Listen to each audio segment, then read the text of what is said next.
Assalamualaikum warahmatullahi wabarakatuh. Salam dan bahagia. Saya Jenny Zora Yulisma, calon guru penggerak Angkatan 9 Kabupaten Sejunjung dari SDN 8 Padanglawe.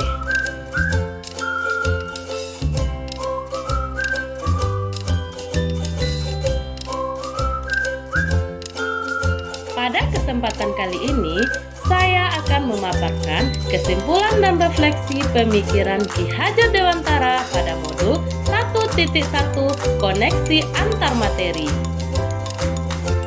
Sebagai seorang pendidik, ada 5 konsep pendidikan yang harus dipahami dalam menjalankan tugas kependidikan. Yang pertama adalah menuntun.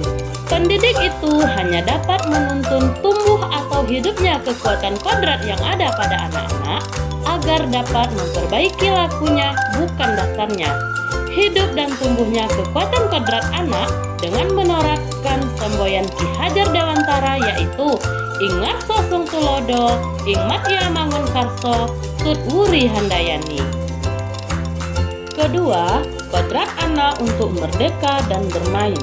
Pendidikan menciptakan ruang bagi murid bertumbuh secara utuh agar mampu memuliakan dirinya dan orang lain, serta menjadi mandiri.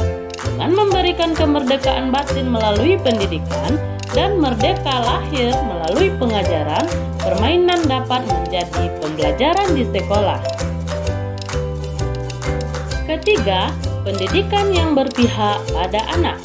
Sebagai seorang pendidik, haruslah menghamba pada anak dengan semurni-murninya dan seikhlas-ikhlasnya. Keempat, bukan tabula rasa. Anak bukan kertas kosong yang bisa digambarkan sesuai keinginan orang dewasa. Anak lahir dengan kekuatan kodrat yang masih samar-samar. Tujuan pendidik adalah menuntut anak untuk menebalkan garis samar-samar agar dapat memperbaiki lakunya untuk menjadi manusia seutuhnya. Kelima, budi pekerti. Budi pekerti merupakan hasil dari bersatunya gerak, pikiran, perasaan, dan kehendak atau kemauan sehingga menimbulkan tenaga dan semangat. Sebelum mempelajari modul 1.1 tentang pemikiran Ki Hajar Dewantara, pembelajaran yang saya lakukan adalah hanya sebatas transfer materi pelajaran saja.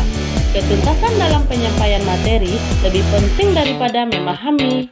Cenderung melihat nilai dari aspek kognitif saja. Jika nilai murid sudah mencapai KKM, maka pembelajaran dianggap berhasil. Murid hanya sebagai objek pembelajaran. Pembelajaran berpusat pada guru atau teacher center. Tidak memperdulikan tingkat pemahaman murid, meminta siswa untuk menghafal materi. Namun, setelah saya mempelajari modul 1.1 tentang pemikiran Ki Hajar Dewantara, saya menyadari bahwa pemikiran dan perlakuan yang saya lakukan selama ini belumlah tepat.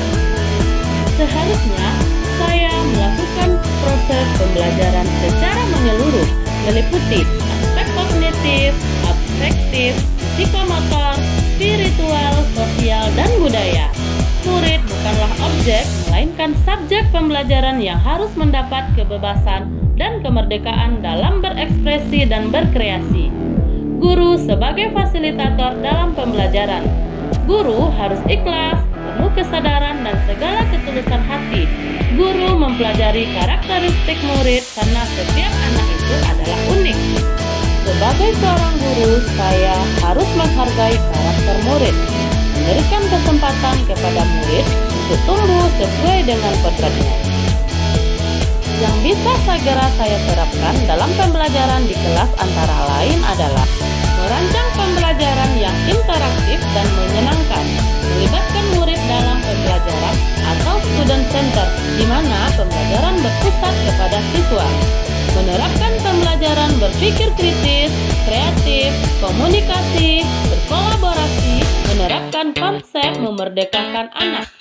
Pembelajaran bukan menuntut, tapi menuntun, memberikan teladan baik dari perkataan maupun perbuatan, mengenali karakter dan latar belakang murid, menjalin komunikasi yang baik.